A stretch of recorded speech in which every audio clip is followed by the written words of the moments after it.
आज हम सुनते हैं श्री सत्यनारायण कथा का दूसरा अध्याय।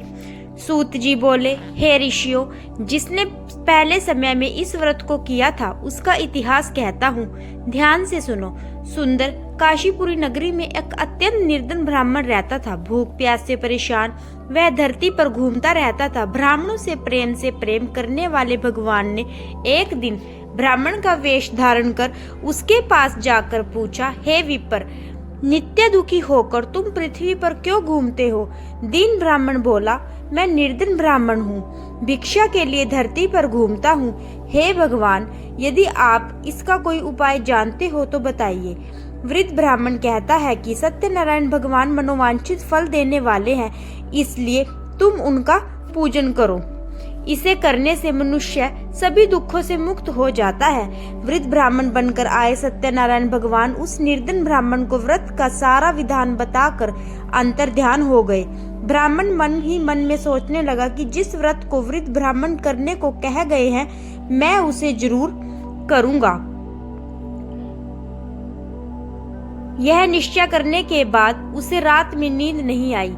वह सवेरे उठकर सत्यनारायण भगवान के व्रत का निश्चय कर भिक्षा के लिए चला गया। उस दिन निर्धन ब्राह्मण को भिक्षा में बहुत धन मिला, जिससे उसने बंधुओं के साथ मिलकर श्री सत्यनारायण भगवान का व्रत संपन्न किया। भगवान सत्यनारायण का व्रत संपन्न करने के बाद वह निर्धन ब्राह्मण सभी दुखों से छूट गया और अनेक प्रकार की संपत्तियों से युक्त हो गया। उसी समय से वह ब्राह्मण हर महीने सत्यनारायण भगवान के व्रत को करने लगा। सत्यनारायण भगवान के व्रत को जो भी मनुष्य करेगा वह सभी प्रकार के पापों से छूटकर मोक्ष को प्राप्त होगा। जो मनुष्य इस व्रत को करेगा वह भी सभी दुखों से मुक्त हो जाएगा। सूत जी बोले कि इस तरह से नारद जी से नारायण जी का कहा हुआ श्री सत्यनारायण व्रत को मैंने तुमसे कहा। हे विप्रो, मैं अब और क्या कहूँ? ऋषि बोले, हे मुनिवर, संसार में उस विप्र से सुनकर और किस किस ने इस व्रत को किया, हम सब इस बात को सुनना चाहते हैं। इसके लिए हमारे मन में श्रद्धा का भाव है। सूत जी बोले, हे मुनियों, जिसने इस व्रत को किया है वह सब सुनो।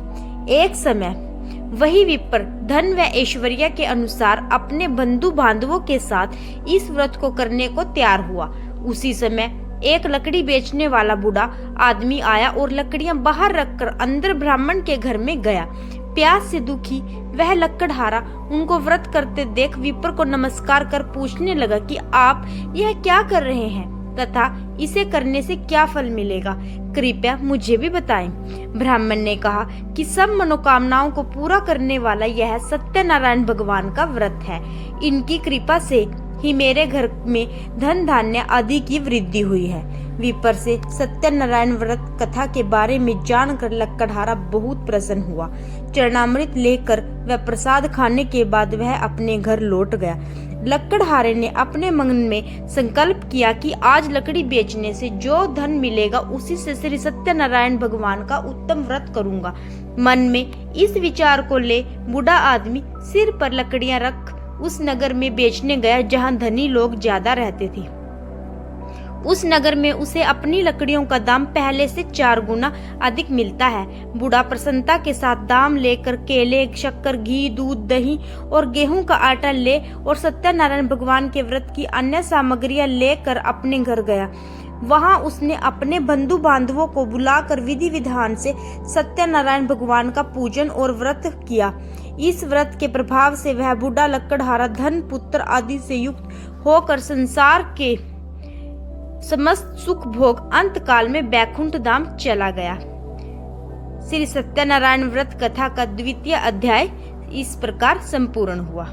तो बोलिए, श्रीमन नारायण नारायण नारायण, भजमन नारायण नारायण नारायण। बोलो श्री सत्यनारायण भगवान की जय। धन्यवाद।